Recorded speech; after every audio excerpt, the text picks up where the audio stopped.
জয় শ্রীহরি শ্রী বিষ্ণু নারায়ণ। সকলকে অনেক অনেক শুভেচ্ছা। আজকের বিষয় হচ্ছে শিবলিঙ্গ কিভাবে পুজো করলে জীবনে সফলতা আসবে, জীবনে দুঃখ কষ্ট অভাব অনটন সমস্ত কেটে যাবে, ভালো থাকা যাবে, শরীর সুস্থ থাকবে, মন ভালো থাকবে, সব দিক দিয়ে উন্নতি হবে। কিভাবে শিবের পুজো? হ্যাঁ, জানি মহাদেব অল্পেই সন্তুষ্ট, মহাদেব একটা সামান্য বেলপাতাতেই সন্তুষ্ট, কিন্তু তাই বলে তাকে যাই তাই ভাবে তো পুজো করলে হবে না। এমনি শুধুই একটা বেলপাতা দিয়ে দিলাম মাথার উপরে অযত্ন করে, তা করলে তো হবে না। বাড়ির যে ছেলেটা সব থেকে ভালো, সব থেকে শান্ত নিরীহ, তাকে যা দিলে তাই মেনে নেয়, তাই বলে তাকে রোজ ছোট মিষ্টিটা, ছোট ছোট জিনিসটা, পোড়া চুঙে যাওয়া রুটিটা তাকে রোজ দিলে হবে? সে তো অসন্তুষ্ট হবেই। মুখে কিছু না বললেও মনের ভিতরে একটা অসন্তুষ্টি কিন্তু থেকেই যাবে। আর সেই দীর্ঘশ্বাসটা কিন্তু বাড়ির সংসারের মেম্বারদের উপরে এসে যাবে। সেই কারণের জন্য আমি বলছি, শিবলিঙ্গের যত্ন খুব ভালো করে আপনারা করবেন। বাড়িতে শিবলিঙ্গ রাখলে কালো শিবলিঙ্গ মানে কালো পাথরের শিবলিঙ্গ অবশ্যই দেখে নেবেন যেন পাথরের হয় শিবলিঙ্গটা। কখনোই যেন সিমেন্ট জমানো এরকম শিবলিঙ্গ না হয়। অবশ্যই ভালো করে যাচাই করে তারপর শিবলিঙ্গ কিনে নিয়ে আসবেন বাড়িতে। শিবলিঙ্গকে একা একা রেখে দিতে নেই, নন্দী মহারাজকে সঙ্গে রাখতে হয়। তার সঙ্গে একটা নন্দী মহারাজও কিনে নিয়ে আসবেন, নিয়ে এসে শিবলিঙ্গের সামনে রেখে দেবেন। যদি পারেন ত্রিশূল অথবা সাপ একটা কিনে নিয়ে এসে শিবের এখন তো সাপ কিনতে পাওয়া যায় তামার, সেই রকম ধরনের বা তামার ত্রিশূল কিনতে পাওয়া যায়, নিয়ে এসে শিবলিঙ্গে দিয়ে রাখতে পারেন। সেটা হলে আরো ভালো হবে। এরপরে যে কথাটা বলবো, স্নান করাবেন কিভাবে? কিভাবে স্নান করাবেন? যখন আপনারা সোমবার দিন পুজো করবেন, হ্যাঁ, একটা কথা, শুধু সোমবার দিন পুজো করলে কিন্তু হবে না। বাড়িতে শিবলিঙ্গ যদি থাকে, প্রতিদিন নিত্য সেবা করতেই হবে। প্রতিদিন শিবলিঙ্গের মাথায় জল দিতে হবে। এখানে একটা প্রশ্ন থেকেই যায়, যেসব মেয়েদের অনেক মাসিক হয়, তারা তো পারবে না প্রতিদিন নিত্য সেবা করতে। সেই জায়গায় অন্য কাউকে দিয়ে হলেও শিবের সেবা করিয়ে নিতে হবে। বাড়ির কোনো পুরুষ থাকলে পুরুষ ব্যক্তিদের বা অন্য কেউ যে শুদ্ধ আছে তাকে দিয়ে কিন্তু পুজো করিয়ে নিতে হবে। এটা গেল প্রথম কথা একদম। শিবলিঙ্গকে কিভাবে এবার স্নান করাবেন? পাথর বাটিতে শিবলিঙ্গ বসাতে হয়। কখনো তামার বাটি, পিতলের বাটি, কাঁসার বাটি, স্টিলের বাটি এগুলো নেওয়া চলবে না। পাথরের বাটিতে শিবলিঙ্গ বসিয়ে শিবলিঙ্গকে দুধ গঙ্গা জল দিয়ে স্নান করিয়ে নেবেন, অথবা প্রতিদিনের সেবায় শুধুমাত্র গঙ্গা জল দিয়ে স্নান করালেই হবে। গঙ্গা জল দিয়ে স্নান করাবেন। যখন গঙ্গা জল দিয়ে স্নান করাবেন, অবশ্যই কনুইয়ে একটা হাত রেখে তারপরে ভোলে বাবার মাথায় খুব সুন্দর করে ঝিরঝির করে আস্তে আস্তে ফোয়ারার মতো আস্তে আস্তে জল ফেলতে হবে।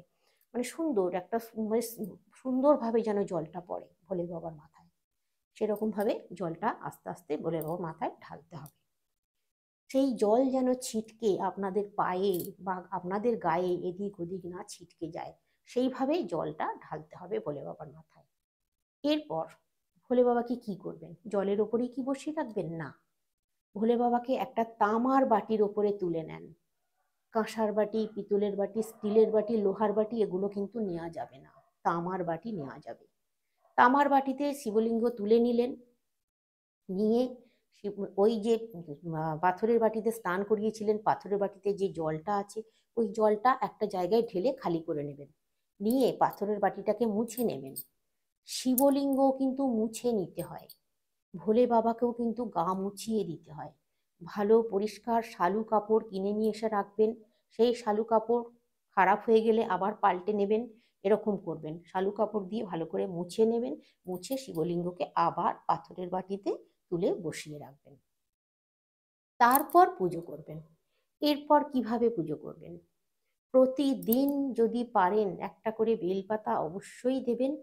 আর যদি বেশি জোগাড় করতে পারেন তিনটে বেলপাতা দিতে পারেন। প্রতিদিন যদি বেলপাতা জোগাড় করতে না পারেন, এমনি শুধু খালি মাথায় শিবকে কিন্তু রাখতে নেই। শিবের মাথায় একটা ফুল অবশ্যই দিয়ে রাখতে হবে। কি ফুল? যে কোনো ফুল কিন্তু নেওয়া চলবে না। গাঁদা ফুলই শ্রেষ্ঠ, গাঁদা ফুল নিতে পারেন, অথবা সাদা ফুল যে কোনো নিতে পারেন, আকন্দ ফুল নিতে পারেন, সাদা টগর ফুল নিতে পারেন, বা নীলকণ্ঠ ফুল যদি পান নীলকণ্ঠ ফুল নিতে পারেন। শিবের মাথায় দিয়ে রাখবেন। কখনো কিন্তু জবা ফুল নেবেন না। জবা ফুল যদি সাদাও হয় তাহলেও কিন্তু নেওয়া চলবে না, জবা ফুল শিবকে দেওয়া চলবে না। এরপর শিবলিঙ্গের মাথায় চন্দন ঘষে, চন্দন লাগিয়ে শিবলিঙ্গের মাথায় একটা ফুল অথবা একটা বেলপাতা দিয়ে রাখবেন।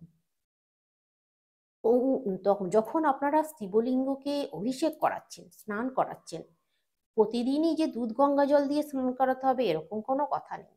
শুধু গঙ্গা জল দিয়ে প্রতিদিন স্নান করাবেন। আর যদি সোমবার সোমবার দিন আপনারা শিবের পুজো করেন, যারা শিবের ভক্ত তারা তো খুব নিষ্ঠার সঙ্গে ভক্তিভরে পুজো করে, আমি জানি। সোমবার দিন একটু দুধের ব্যবস্থা করবেন। ছোট্ট গ্লাসের 1 গ্লাস দুধ, 1 গ্লাস গঙ্গা জল মিশিয়ে নিয়ে ভোলে বাবার মাথায় দেবেন সোমবার দিন। তারপরে আবার গঙ্গা জল দিয়ে ধুয়ে আবার ভালো করে মুছে ভোলে বাবাকে তুলে দেবেন। এরকম করবেন। আর অন্যান্য দিন শুধু গঙ্গা জল দিয়ে স্নান করিয়ে নেবেন। ওইরকম করে ভোলে বাবার কিন্তু পুজো করতে হয়। হ্যাঁ, যেদিন সেদিন কিন্তু ভোলে বাবার এই যে বেলপাতা তুলতে নেই, পেড়ে আনতে নেই। আমাদের এইখানে আমার বাড়ির সামনে একটা ছোট্ট মতো বাগান আছে, সেখানে বেল গাছ আছে, ওদের অনেক রকমের গাছ আছে, বেল গাছও আছে। তো ওই বেল গাছ থেকে দেখেছি দুপুর 12টার পরও লোকেরা বেল পাতা পাড়ছে। কখনো দুপুর 12টার পর বেল গাছ ছুঁতে নেই, বেল পাতা পাড়তে নেই। এটা তো গেল। সোমবার দিন বেল পাতা বা বেল পাতা, বেল গাছ ছুঁতে নেই, পাড়তে নেই, বেল পাতা পাড়তে নেই। এটা খেয়াল রাখতে হবে। তাহলে কি করবেন? সোমবার দিন পুজো করলে কোথায় বেলপাতা পাবেন? আগের দিন নিয়ে রাখবেন। বেলপাতা কোনোদিনও বাসি হয় না। আর যদি বাজার থেকে কিনে নিয়ে আসেন তাহলে চলবে, কোনো অসুবিধে নেই। বাজারের মধ্যে আপনারা হয়তো প্রশ্ন করতে পারেন যে বাজার থেকে নিয়ে আসলে চলবে কি? হ্যাঁ, বাজার থেকে নিয়ে আসলে অবশ্যই চলবে, কোনো তাতে দোষ নেই। তবে হ্যাঁ, আপনারা বেলপাতা যখন দেবেন অবশ্যই গঙ্গা জলে খুব ভালো করে বেলপাতাটাকে ধুয়ে নেবেন, তারপর ভোলে বাবার মাথায় চাপাবেন। তা না হলে কিন্তু একটু অসন্তুষ্ট হন ভোলে বাবা। ওই ধুলো টুলো তো বেলপাতায় থাকেই, তো সেরকম অবস্থায় দিলে কিন্তু হবে না। আর যখন আপনারা ভোলে বাবাকে স্নান করান, নন্দী মহারাজকেও কিন্তু একটু স্নান করিয়ে নেবেন। মাথায় যেদিনকে দুধ গঙ্গা জল ঢালবেন, নন্দী মহারাজের মাথায় একটু দুধ গঙ্গা জল ঢাললে খুব ভালো হয়।